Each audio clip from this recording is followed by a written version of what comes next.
Hey guys, what is going on? It's Nem here, and in this video I will show you guys a quick and easy way to replace your engine as well as your transmission oil on the Yamaha Zuma 125. This is a 2018 Yamaha Zuma. It only has about 1,000 miles, actually less than 1,000 miles, and this will be my second oil change, just kind of for a peace of mind.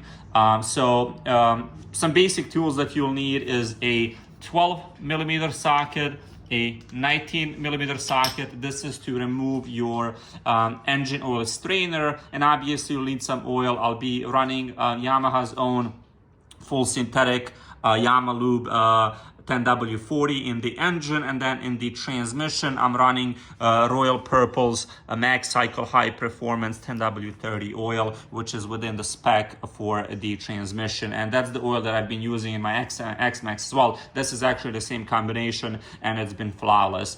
This is a fairly simple job, fairly easy. Again, just some basic tools. If you have a nice rag, get yourself a rag. If you have a funnel, get yourself a funnel, and you'll be good to go. It takes about, I don't know, 5 or 10 minutes or so, and again, it'll save you a ton of money, because if you were to take your bike to the dealer, I'm sure they would charge you some ridiculous amount of money.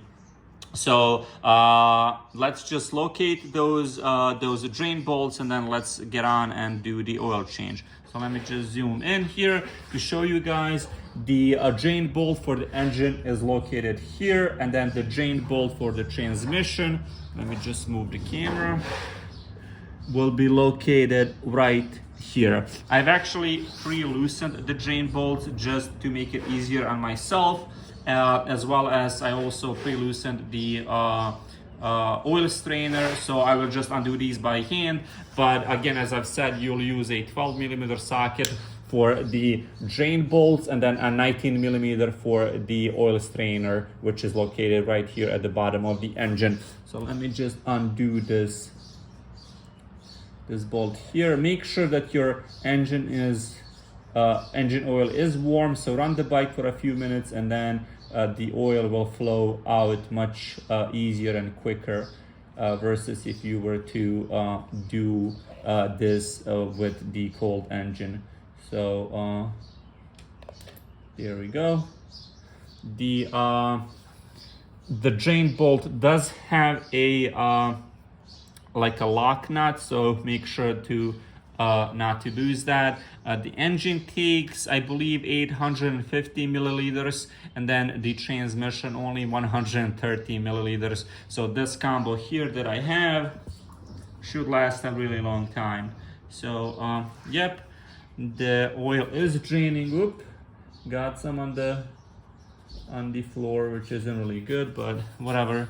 And we'll actually see, it's at about 850 now, so I can't really remember how much oil I put in the last time, but to my eyes, the oil doesn't really look bad. Obviously, it's probably coming out to be really dark on camera, but it doesn't look too bad. Again, I've changed the oil at 200 miles, and again, I'm doing it now at like 850 or so. I did push the bike quite hard, actually, so that's not something you should do during the break-in period, but again, that's one of the reasons why I'm doing this second oil change so quickly.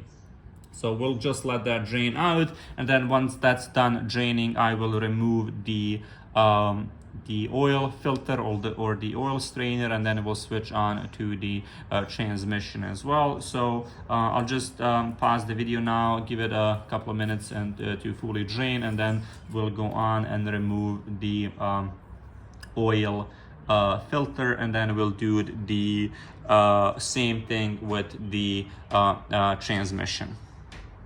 Okay guys, so the oil is almost fully drained. It is right at just a tad bit over 850 milliliters, which is basically what I put in the last time I did this, which is pretty much spot on. So the next thing that we'll do is we will remove that, there's my buddy, we will remove that oil strainer. So again, I've loosened it, so it should just come out fairly easily. Make sure to put something underneath it to catch that excess oil that will come out. So let's just remove the oil strainer, and then all that we will do with the oil strainer is, if you have some compressed air, just clean it up and then we will put it back in. So I have that rag down there just because the oil from the engine is still dripping a tad bit. All right, there is some oil still coming out. There's that oil strainer, so let me just take it. I'll put it on this rag. So now what I'll do is I will obviously wipe my hands. I'm not using any gloves, which I probably should. I will take a look at this oil strainer. Just remember, this is how it goes.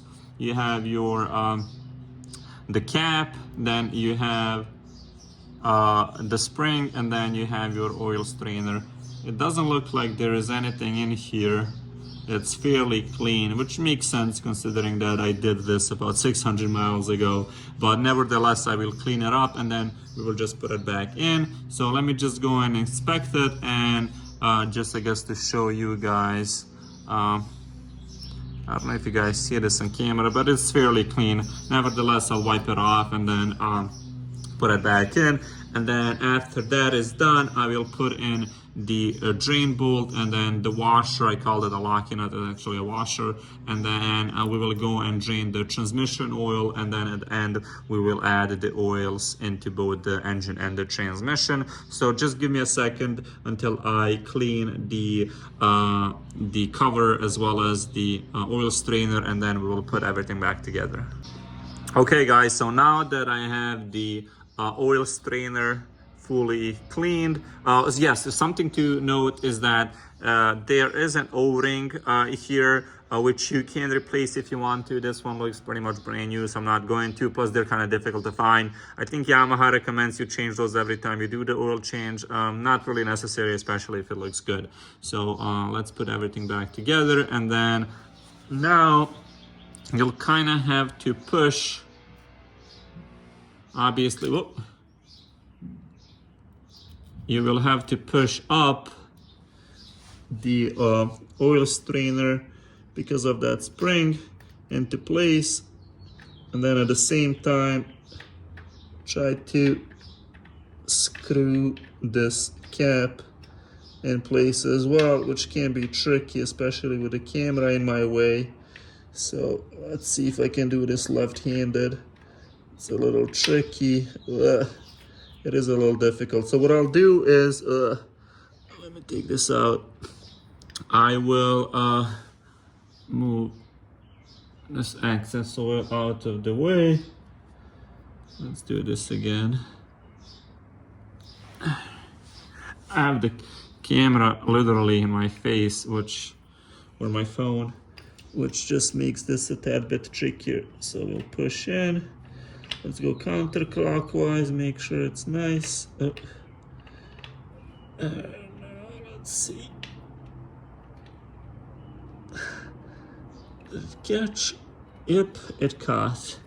Alright, so we'll just tighten this by hand. There is a specific spec that you're supposed to use when tightening these, or the torque spec, but I just go by feel of hand.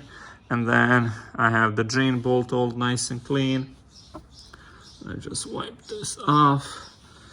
And then I will put in the drain bolt as well. Again, I'm doing this left-handed, so it's a little tricky. Oh, come on, is it catching? Don't forget that washer again. There we go. That is perfect. The washer is there in place. All right, so let's just tighten this, and now I will go, or we will go, and we will get rid of that oil in the transmission. Before I do that, I'm just going to inspect the oil that was in the engine just to see if there is any chunks of metal or whatnot in it, and then we will go ahead and remove that transmission oil. Okay guys, so I inspected the oil that was in the engine. It was totally fine, no chunks of anything. So now let's go ahead and let's drain the transmission oil. So let me just undo this drain bolt here. And this one may just drop in. Not sure if this one has a washer. It does actually, yep. So we'll just let this drain. Again, this the transmission takes 130 milliliters, so just a fairly small amount of oil. I'll let this drain for a few minutes, and then we'll put the bolt back in and just top up with the oil, and then we should be all done. All right, guys, so the oil from the transmission has fully drained. I let it drain for about 5 minutes or so. So the next thing that we'll do is we will just put this drain bolt in.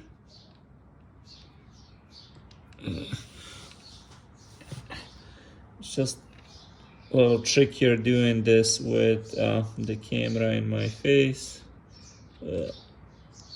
Yes, make sure you have that washer on the drain bolt. If you want to replace that, you can. If it looks good, you really don't have to. Now, hey, stop, buddy.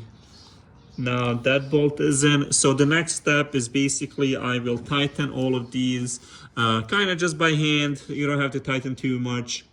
And I will get my funnels in place, put the oil into the measuring cups, and then we'll just top off. So just give me a couple of moments to do that, and I will show you guys the last step. All right, guys, so the last step is just to top off. To just make things easier on myself, what I do, I usually use these measuring cups. I fill them up to the specified amount. So we have just a tad over 850 milliliters here of 10W40. And then now we will fill up the engine. After I do that, we will do the same thing in the transmission.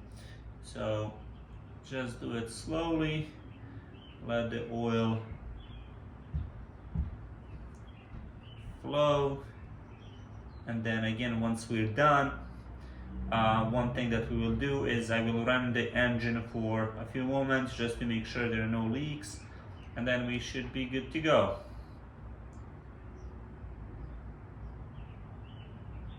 As far as where I got these measuring cups, you can just get them at any store. They're usually like $1 or so, not really expensive whatsoever, and they do come in handy because you are certain that the amount of oil you are putting into your engine is the correct amount. So let's get every drop of oil in there. Okay, now I see I dropped some here, which is okay because there was a bit more than 850 milliliters in there anyways. Now you just put your cap in. Something to note that the caps come with the O-ring. Just inspect it. If it's fine, you can reuse it, no big deal. All right, take this out, put it in.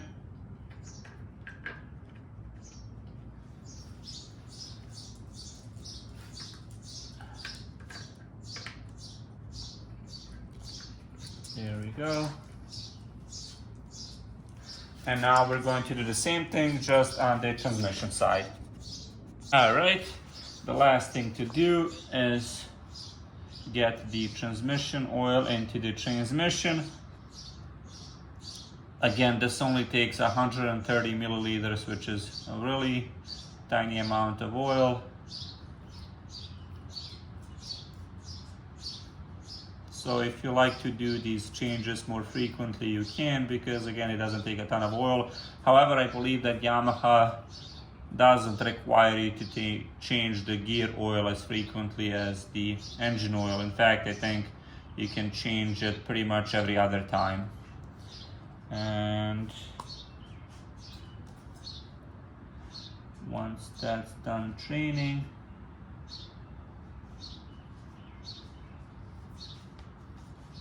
the angle here is kind of strange.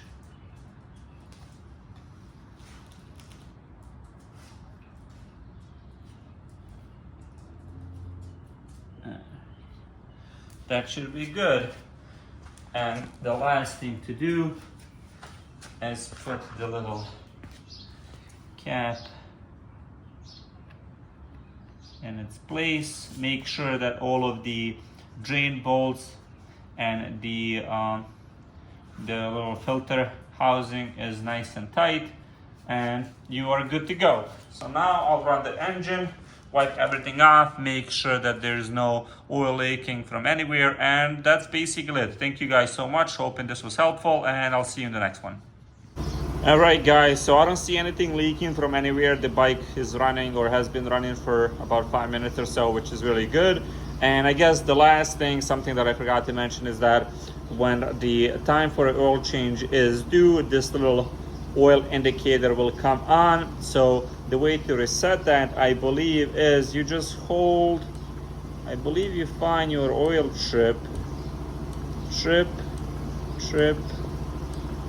diameter, trip, oil change, trip. So this is the one. You find the oil indicator trip, and then you just hold this little rest button, and that's it. We are back at 0. So that's basically it. And I believe that if I toggle now, that will be gone. Yep.